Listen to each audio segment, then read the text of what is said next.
이 사람이 어렵고 힘든 시기도 잘 지나가야 하지만 힘이 주어지고 지위가 주어졌을 때 사실 그때도 더 조심해야 됩니다.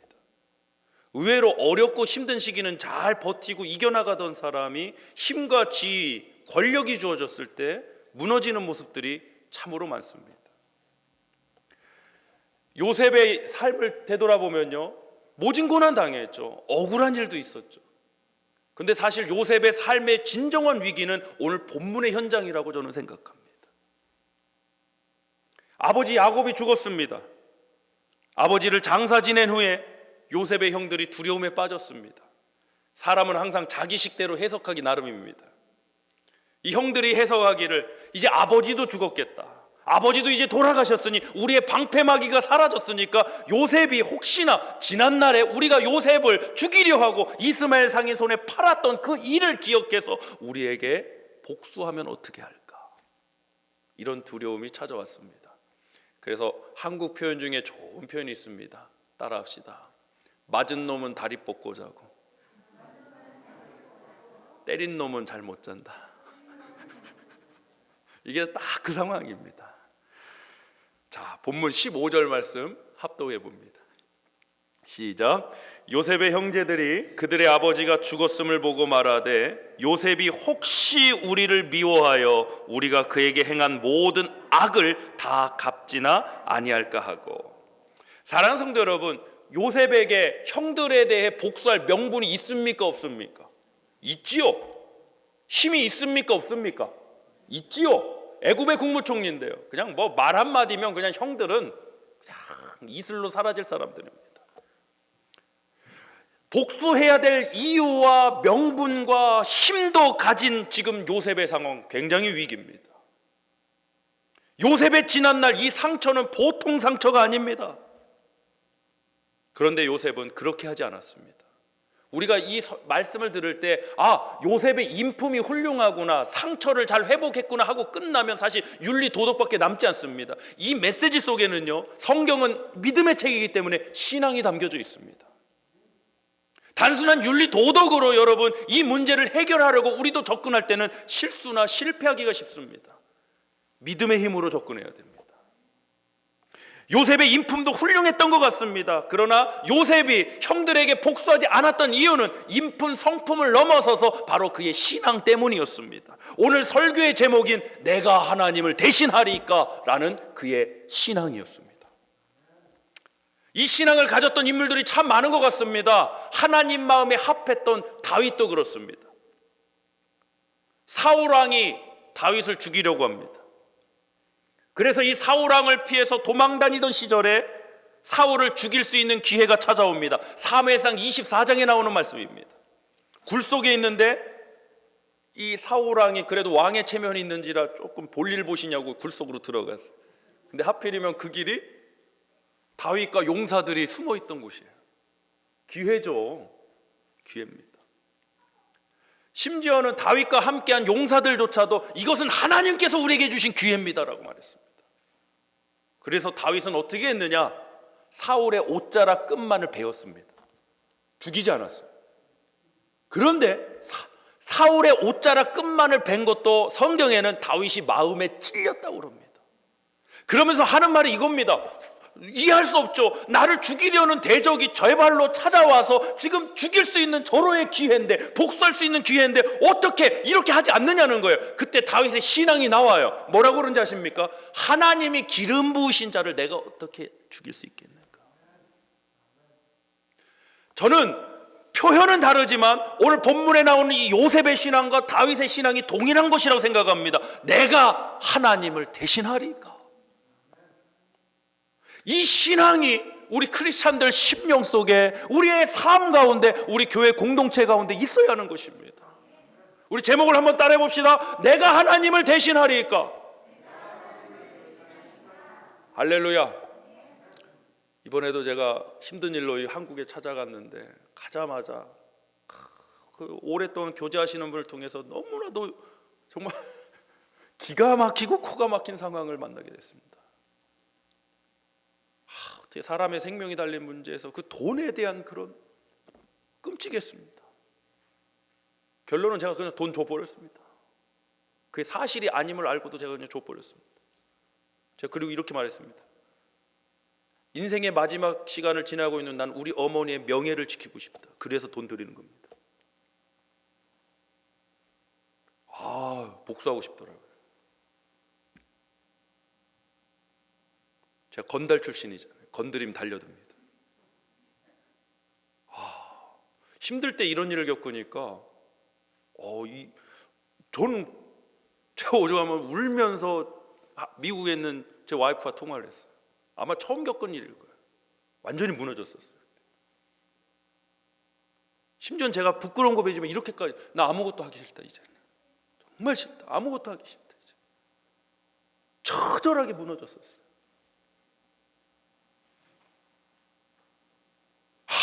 이걸 어떻게든 갚아주고 싶은데 막 욕도 하고 싶고 막 하고 싶은 거예요. 사실 이 설교는 그때 하나님께서 제게 주신 메시지. 내가 어떻게 하나님을 대신합니까? 본문 16절 17절 한번 보겠습니다. 이렇게 형들이 먼저 두려움에 빠져서 요셉에게 뭐라고 하는가 한번 들어보세요. 이게 더 화가 나는 얘기예요. 사실 16절 17절 시작. 요셉에게 말을 전하여 이르되 당신의 아버지가 돌아가시기 전에 명령하여 이르기를. 이걸 뭐라고 그럽니까? 유언이라고 그러는 겁니다. 유언. 17절 뭐라고 남겼는가? 시작. 너희는 이같이 요셉에게 이르라. 내 형들이 내게 악을 행하였을지라도 이제 바라건대 그들의 허물과 죄를 용서하라 하셨나니. 사실일까요? 꾸며낸 얘기일까요? 꾸며낸 얘기입니다. 100%. 아버지 야곱이 정말 이 말을 하려면 형들에다가 할 얘기가 아니라 당사자인 누구한테 해야 됩니까? 요셉한테. 요셉 불러다. 요셉아, 아버지 죽기 전에 마지막 소원이 있는데 이거 해결되기 전에는 아버지가 편히 눈을 못 감겠다. 형들의 잘못을 용서해줘라. 이래야 되는데 무슨 요셉은 들은 바도 없는 얘기를 형들을 불러다가 그것도 표현을 뭐라고 하냐면요, 명령했대요. 명령했대. 허물과 죄를 용서하셨나니 시작. 당신 아버지의 하나님의 종들인 우리 죄를 이제 용서하소서 하매 요셉이 그들이 그에게 하는 말을 들을 때에 울었더라. 거짓말입니다. 요셉이 이 정도 파악 못할 수준의 사람 아닙니다. 저 같으면 더 화가 났을 것 같아요. 야, 이 상황에도 자기 살겠다고 돌아가신 아버지의 이런 유언을 들먹이면서 이렇게 거짓말할 수 있을까? 저 같으면 화가 났을 것 같아요. 괘씸했을 것 같아요. 그런데 요셉은 그 형들의 말을 듣고 울어버렸습니다. 자, 왜 그랬을까요? 본문 18절 19절 이어서 합독합니다. 시작. 그의 형들이 또 친히 와서 요셉의 앞에 엎드려 이르되 우리는 당신의 종들이니이다. 요셉이 그들에게 이르되 두려워하지 마소서 내가 하나님을 대신하리이까. 이것이 요셉의 신앙이었어요. 단순히 어떤 감정적으로 이 문제를 푼 게 아니에요, 여러분. 요셉의 성품, 인품 물론 훌륭한 사람이지만 그것으로 이 문제를 해결한 게 아니에요. 신앙으로 풀어준 거예요. 내가 하나님을 대신하리이까. 우리 말씀 요약 첫 번째 나누길 원합니다. 주보에 있습니다. 어떠한 상황에도 하나님을 대신하지 마십시오. 이것이 우리의 신앙이 되어야 합니다. 어떠한 상황에도 하나님을 대신하지 마십시오. 자, 질문 드려볼게요. 만약 요셉이 형들에게 복수하면 요셉에게 문제가 생길까요? 개인적으로? 누가 뭐라고 할까요? 아니요, 오히려 이럴 겁니다. 아이고, 요셉 국무총리님 그간의 세월을 어떻게 참고 지내셨습니까? 오히려 위로받았을 겁니다. 형들 그냥 단칼에 다 없애버리면요. 요셉의 개인적인 신상에는 전혀 지장이 없었을 겁니다. 그런데 문제가 생기겠죠. 어떤 문제가 생깁니까? 나중에 결국엔 이스라엘 12지파를 통해서 이스라엘 민족이 형성되는 이 놀라운 하나님의 구원의 역사, 구속의 역사에 지장이 오게 되잖아요. 사랑하는 성도 여러분, 여러분 한 분의 개인적인 이러한 문제들을 개인적인 것으로만 해석하지 마세요. 아멘? 그래서 어떠한 억울함의 문제들 있으시잖아요. 억울한 일 당해보신 분, 가슴 아픈 일, 슬픈 일, 괴로운 일, 억울한 일 한 번이라도 당해보신 분 없으면 뭐 산 사람이 아닙니다. 당해보셨죠. 정말 말도 안 되는 그런 옷. 그럼 멀리 나와 관계없는 사람이 상처 줍니까? 가까운 사람들이 그럽니까? 가까운 사람들이 그래요. 우리 옆 사람 위로해 줘야 됩니다. 통하는 게 하나는 있네. 통하는 게 하나는 있어.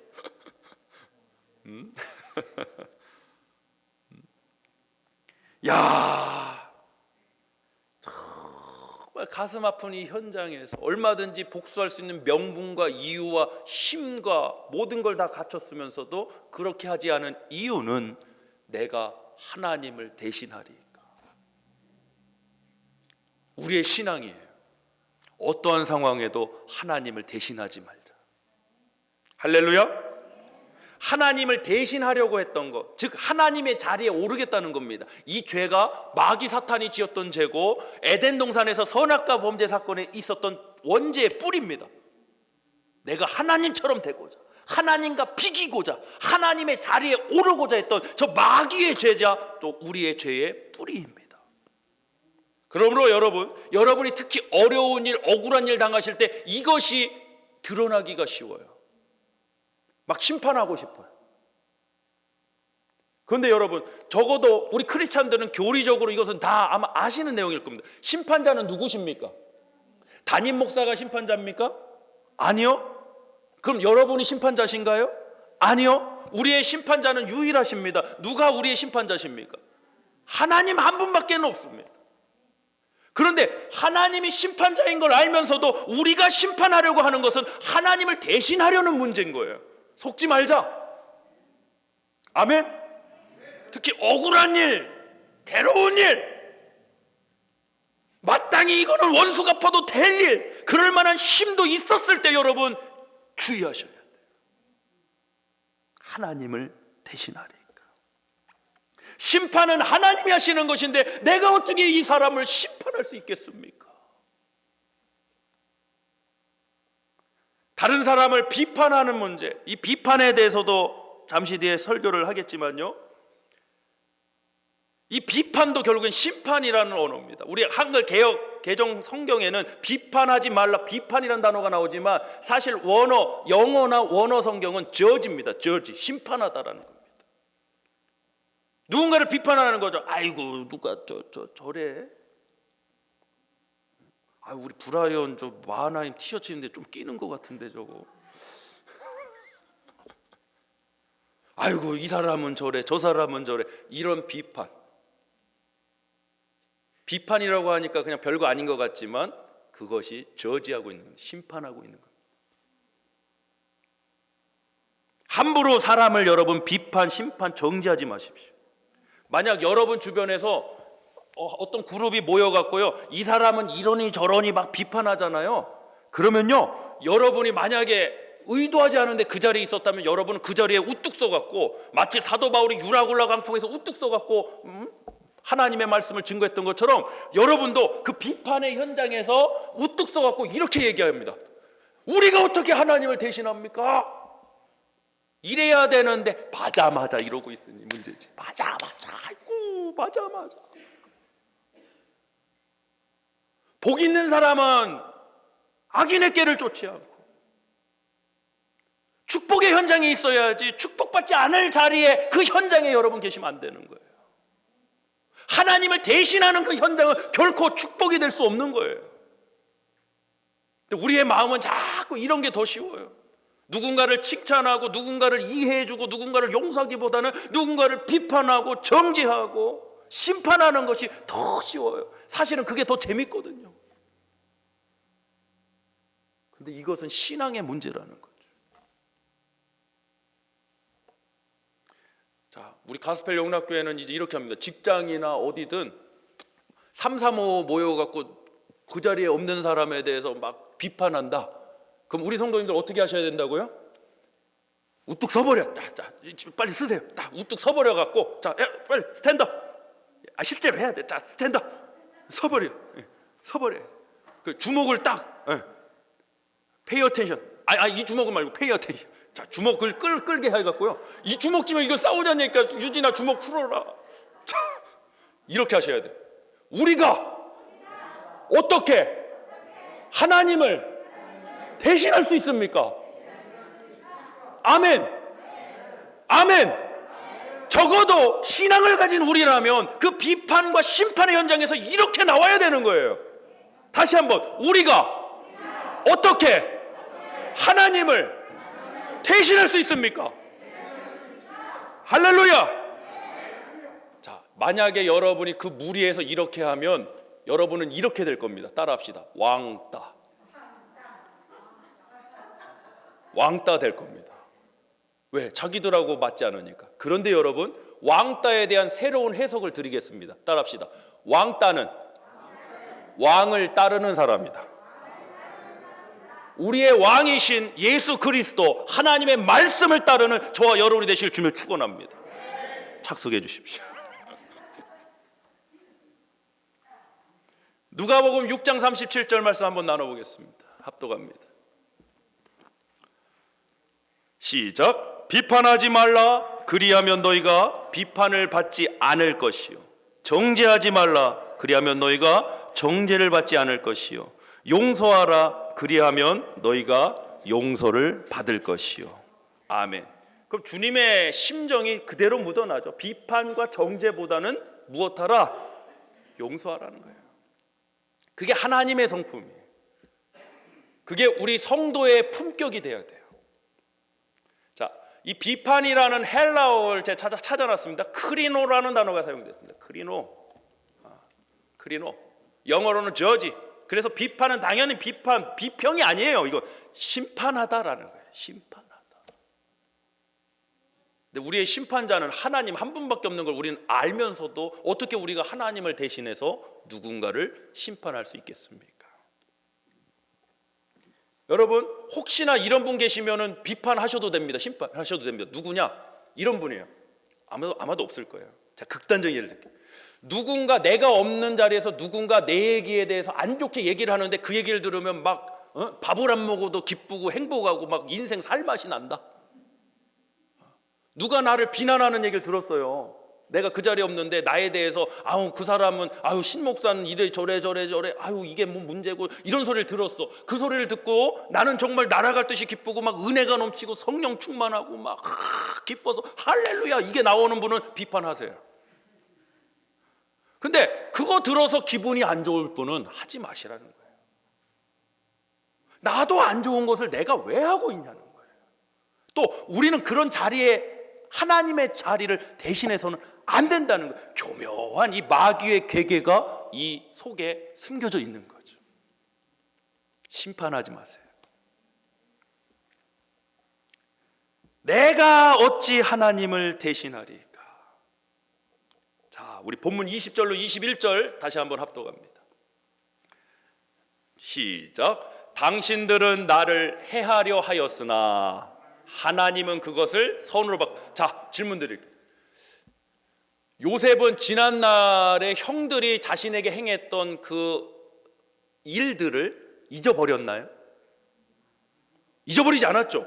왜? 20절에 분명히 나왔습니다. 당신들은 나를 해하려 하였어. 그러니까 우리 크리스찬들이요, 자꾸 용서하라 그러면 잊어버려야 된다고 생각해요. 여러분의 기억력은요, 우리의 메모리는요, 감사한 일, 은혜 받은 것은 쉽게 까먹지만 억울한 일, 상처받은 일은 오래 갑니다. 우리 중에도 지금 20년 전, 30년 전 메모리도 있는 분 계세요. 이 보통 메모리가 아닙니다. 근데 그것을 자꾸 잊어버려라 가르치니 이게 안 되는 거예요. 왜? 잊어지지가 않는데? 잊고 살다가도 순간 그 사람 만나거나 그런 상황이 되면 쓴뿌리가 팍 올라오는데 뭘 잊어요? 우리 메모리가 너무 좋아요. 하나님이 그렇게 만드셨다니까. 요셉도 잊어버린 게 아니에요. 지난날의 형들의 일을 잊고 산 게 아니에요. 다 기억하고 있어요. 그런데 뭐가 다르냐? 따라합시다. 해석이 다르다. 잊어버리는 게 아니라 해석을 다르게 하는 거예요. 어떤 해석을 했습니까? 다시 20절입니다. 시작. 당신들은 나를 해하려 하였으나 하나님은 그것을 선으로 바꾸사 오늘과 같이 많은 백성의 생명을 구원하게 하시려 하셨나니. 아멘. 할렐루야. 요셉의 해석은 무엇이냐? 이것을 한 단어로, 신학적 용어지만 한 문장이 있습니다. 바로 하나님의 경륜으로 해석한 겁니다. 하나님의 경륜. 경륜이라는 헬라어 단어가 오이코노미아입니다. 오이코노미아. 이 오이코노미아는 오이코스가 집입니다. 집. 오이코스. 오이코스와 노메오는 관리하다. 그러니까 오이코노미아는 그대로 번역을 하면 집을 관리한다는 뜻이에요. 그것이 경륜이라는 뜻이에요. 집을 관리하기 위해서는 어떻게 해야 됩니까? 계획을 가져야 되고요. 돌봐야 되고요. 어떤 문제가 있으면 또 픽스 고쳐야 되고요. 그것이 하나님의 경륜이에요. 여러분의 라이프 스토리는 단순한 라이프 스토리가 아니에요. 하나님의 경륜이 있음을 믿으시길 바랍니다. 요셉도 마찬가지였습니다. 그냥 내 인생의 스토리로 했으면 원망하고 뭐 이거 그래 복수하고 그래야 되는 겁니다. 그런데 요셉은 자신의 인생을 달리 해석했습니다. 어떻게 해석했는가? 하나님의 경륜으로 해석했다는 거죠. 우리 말씀 요약 두 번째 나누겠습니다. 나의 스토리 속에, 여러분의 인생 스토리 속에 하나님의 경륜이 있음을 잊지 마십시오. 우리 인생의 스토리 속에 하나님의 경륜이 있음을 잊지 마십시오. 하나님은 지금도 일하고 계십니다. 신실하신 하나님, 언약의 신실하신 그 하나님께서 우리 가스펠 영락교 공동체와 우리 성도님들의 삶 속에 함께하고 역사하고 계심을 믿으시길 바랍니다. 모든 것을 합력하여 선을 이루실 하나님, 아픔마저, 이런 고난의 역경마저 하나님께서는 그 뜻을 이루시는데 쓰임받게 하실 줄 믿습니다. 제가 예전에 설교 드리면서 이런 말씀 드렸어요. 요셉의 집안은 목동 집안입니다. 애굽 사람 아닙니다. 애굽에서는 이방인입니다. 또 당대 장자 중심의 사회에서 요셉은 장자가 아니었습니다. 그런 요셉이 한 국가, 그것도 애굽이라는 초강대국의 리더가 된다는 것은 확률적으로 제가 볼 때는 0.1%도 안 됩니다. 또 그 자리를 줘봐요. 갑자기 야 저기 가갖고 저 시골에 사는 요셉, 저 이방인 요셉을 데려다가 이제 바로가 그러는 거예요. 어느 날 애굽의 국무총리를 삼아라. 그 자리에 앉힌들 그 국가를 경영할 수 있는 준비가 안 됐으면 아무것도 못하는 겁니다. 근데 그 준비를 어디서 했습니까? 어디서 했습니까? 먼저는 보디발의 집에 들어가 갖고 이제 학부 과정 4년 과정 거치는 겁니다. 보디발의 집에서 그냥 노예가 아니라 그 가정의 재반 사무 총무 역할을 합니다. 그 보통 집이 아니었어요. 보디발이 군대 장관이니까 뭐 어마어마한 부잣집이었고 권력자의 집안 아닙니까? 그것을 다 관장하는 것은 이거 보통 일 아닙니다. 뭐 어카운트도 했을 거고 별의별 일 다 관장을 했을 겁니다. 보디발이 다 맡겼다고 했으니까요. 그런데 보디발 아내의 그 미혹을 물리치고 또 억울한 누명을 쓰고 어디에 갇힙니까? 감옥에 갇혀요. 학부로는 좀 부족해. MDB 과정 거쳐야 되는 거죠. 그래서 감옥에 갇혀서도 이제 재반 사무 업무를 관장을 해요. 행정을 배우는 거죠. 그 안에서 또 정치도 배웠겠죠. 야, 노예라는 환경, 죄수라는 환경, 억울함의 환경이 억울함으로 끝나지 않고 하나님께서 요셉에게 주셨던 그 꿈, 그리고 후에는 이스라엘의 민족이 형성되는 하나님의 놀라운 역사의 계획에 그 인생이 쓰임 받더라는 거죠. 이것을 우리는 경륜이라고 하는 겁니다. 나의 인생에도 하나님의 경륜이 있음을 여러분 잊지 마시길 축원합니다. 지금 알 수는 없어요, 솔직히. 지금 몰라요. 요셉이 뭐 어떻게 알았겠어요? 몰랐죠. 그래도 그 억울했던 삶, 또 복수할 수 있는 그런 상황들 속에서도 승리했기 때문에, 또 그 승리의 이유는 그의 신앙. 설교 제목이죠. 다시 한번, 내가 하나님을 대신하리이까. 아멘. 이제는 실천의 영역으로 여러분 들어가셔야 돼요. 막 누군가에 대해서 막 이렇게 막 판단하거나 막 이러고 싶잖아요. 그때 요게 나와야 돼요. 이렇게 자동적으로 뭐 어디든 누르세요. 막 여기를 누르든 뭐 눈을 누르든 눌러 어디든 뭐 어떻게든 이겨 나가야 될 거 아니야 지금. 막 누구에 대해서 막 하고 싶고. 예배 마치고 갔더니 저기 삼삼오오 모여갖고 커피하에서 무슨 오늘 받은 은혜 나눠 나갔더니 아이고 오늘 뭐 누가 무슨 옷을 입고 왔고 자가 뭐 집안이 어떻고 이런 얘기하고 있어. 그럼 거기에 딱 들어가갖고 우리 딱 서갖고 뭐라 그럽니까? 우리가 어떻게 하나님을 대신할 수 있습니까? 거룩한 왕따가 되시길 축원합니다. 세상에서는 인기 없어질지 몰라도 하나님은 그를 지켜보고 계시고 그를 통해 하나님은 일하시고 하나님의 경륜을 이뤄가실 줄 믿습니다. 솔직히 우리가 성격이 없어서 참나요? 성경이 있어서 참는 거지. 이것도 한번 따라해봐야겠네. 성격이 없어서 참나? 시작. 성경이 있어서 참지.